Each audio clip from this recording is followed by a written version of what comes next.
Good morning mga sangkay. For today's video, share ko po sa inyo yung aking hopya onion po. Paki-like at share muna ng ating video at paki-subscribe na rin po kung sakaling kayo po ay hindi pa nakapag-subscribe.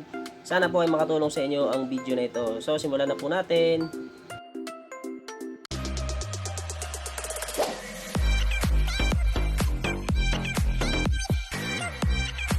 Gagawa tayo ng ating pabalat ng hopya. Ito yung ating unang ingredients, asukal. Sunod ay mantika. Sunod, tubig. Next step natin, tunawin natin yung asukal. At kapag natunaw na yung asukal, ilagay na natin yung ating harina. Bale, yung ating harina is 300 grams na first class at 300 grams na third class flour. At sunod ilalagay natin ay baking powder. Next step, buuin natin yung ating pabalat. So ayan, kung sakaling nabuo nyo ng pabalat ay masahin lang natin.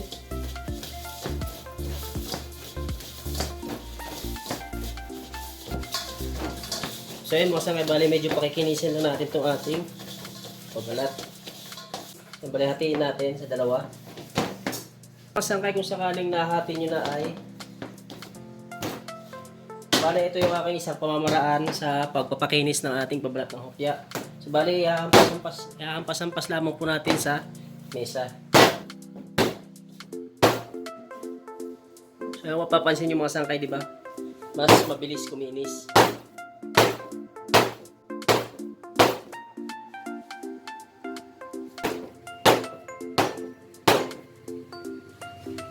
So, ayan, next step natin mga sangkay, itabi muna natin itong ating pabalat. Balik na tayo sa ating susunod na gagawin. Next step natin is gagawa tayo ng second dough. So, kailangan natin ng third class flour at mantika. So, ayan, dalawa lang yung ating kailangan na ingredients sa ating second dough. Next ay haluin lang natin ng maayos. At ayan, kung sakaling nahalo nyo na ng maayos ang inyong second dough, ay balikan natin yung ating unang dough na ginawa. Bali dito sa ating unang dough, bali dito natin ilalagay yung ating second dough. Bali itong ating second dough is hatiin natin to. Ayan, sa gitna.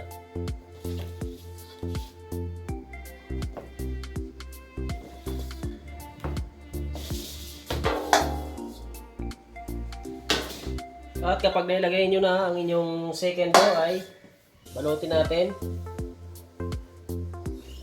So, ganyan lamang po yung ating pabalat ng hopya.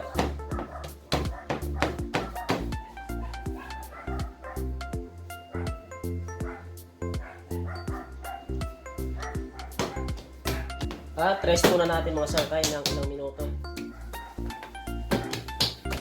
At ito na yung ating next step mga sangkay. Yan, pag na-rest nyo na itong ating pabalat ay ito kailangan natin ng dalawang sibuyas. Kung mapapansin nyo, ating sibuyas is maliliit yung hiwa. At maglagay tayo dyan ng mantika. So bali lulutuin lamang natin yung ating sibuyas sa mantika.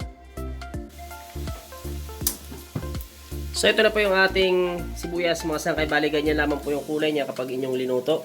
Bali ito ay gagamitin natin sa ating palaman. So dahil mainit pa siya, hindi pa natin pwedeng gamitin yan para magtimpla ng palaman dahil mainit pa. Balikan muna natin yung ating pabalat.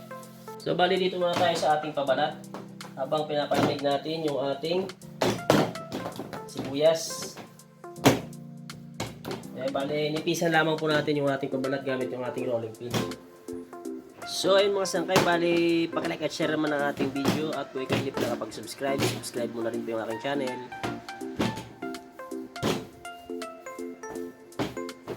So ayun, bali nanipisan na natin yung ating pabalat. Bali ngayon ay babastonin lamang po natin. Roll lang natin. Huwag nyo masyadong hihigitan mga sangkay.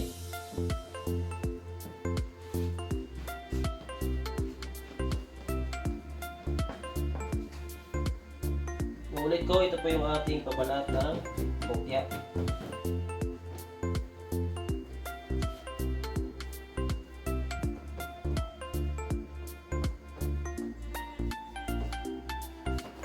At ayan, kapag natapos nyo ng bastunin ay medyo habaan nyo lamang po.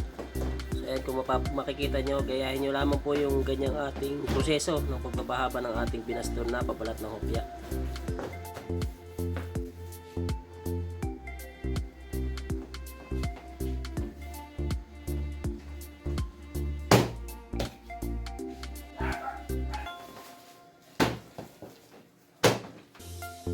At ito na yung ating pabalat mga sangkay. Pagkatapos nating mabaston ay balikan muna natin yung ating sibuyas. Gagawa muna tayo ng palaman. So tabi muna natin to. At sunod natin gagawin is yung palaman muna ng ating hopya. So ito na yung ating palaman. Ito yung ating ginamit ng planggana. So hindi na natin hugasan dahil sa pabalat natin kanina yan. Ito yung ating unang ingredients ng palaman natin, asukal. Ilagay na rin natin yung ating sibuyas. Yan, kasama yung mantika mga sangkay ha. At maglagay tayo ng konting asin, powder milk. Next ay tubig. Ilagay na rin tayo ng 2 vanilya,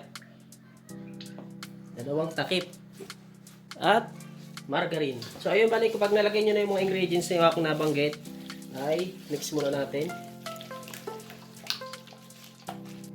Next step, kapag na-mix nyo na ay lagyan na natin yung ating harina, 3rd class, 1 kilo. At bubuuhin na natin ngayon yung ating palaman. Paki-like at share naman ang ating video at paki-subscribe na rin po ng ating channel. At kung kayo naghahanap pa ng recipe about baking, ay pasyalan nyo lamang po yung aking channel mo. Saan kayo marami na po kung baking recipe na naka-upload. Sana po ay makatulong sa inyo. At dito sa point ito mga sangkay is hindi lang basta natin binubuo yung ating palaman, kundi hinahalo po natin ng maayos para po magpantay po yung tamis ng ating palaman. So yan, balikin niyang kalambot yung ating palaman ng hopya. At ayan, kapag nabuo na natin yung ating palaman, ay cut na natin yung ating pabalat.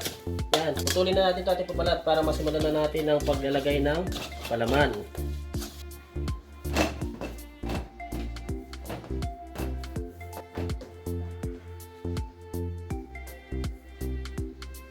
At dito sa ating pagkat ng ating pabalat mga sangkay is tumitimbang po ng 14 grams ang bawat putol ng ating pabalat ng hopya.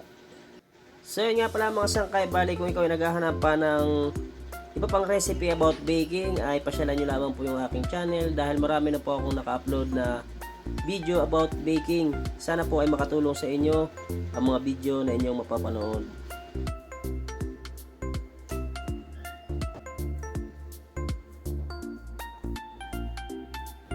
So ayun mga sangkay, bali sisimulan na natin ngayon ang pagpapalaman sa ating hopya. So yung ating palaman, dapat mapagkasya po natin itong ating palaman dito sa ating pabalat. Bali meron tayong 116 na pabalat. So kailangan umabot ang ating pabalat.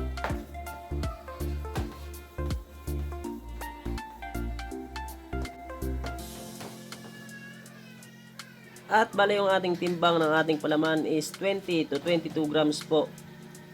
So ayan ang ating hopya mga sangkay. Bali ilalagay nyo lamang po, medyo lalaparan nyo lamang yung dough or pabalat ng hopya, and then ilagay nyo po yung palaman. So ganyan lamang po ang simpleng paggawa ko ng hopya.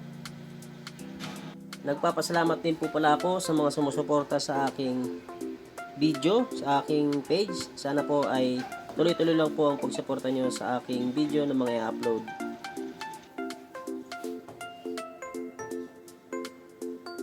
Next step natin mga sangkay, kapag ating nalaporma yung ating hopya, ay kailangan natin ng isang itlog.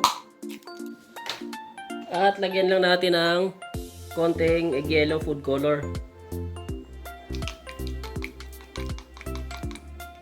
So bali ito yung ating ipapahid sa ibabaw ng ating hopya.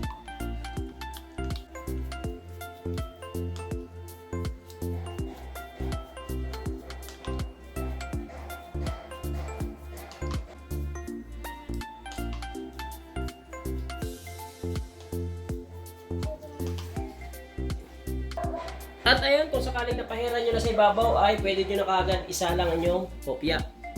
So may masang kay bali, isa lang na natin yung hopya. Bali yung ulit ng ating oven is nasa 200 degrees Celsius. At malakas po yung apoy natin gagamitin. So yun. Yan na po yung ating hopya.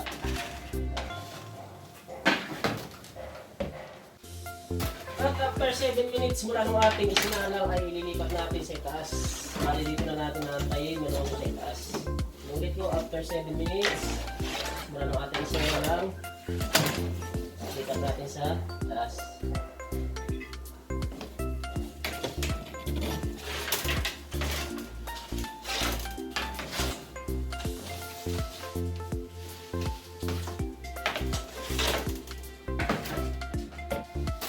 So yung mga sangkay after 7 minutes ay taas ay ito na rin, haalisin na yung ating hopya. So ayan yung ating hopya, bali 7 minutes sa ibaba at 7 minutes sa taas. Bali niluto natin ng 14 minutes. So ito po yung ating hopya.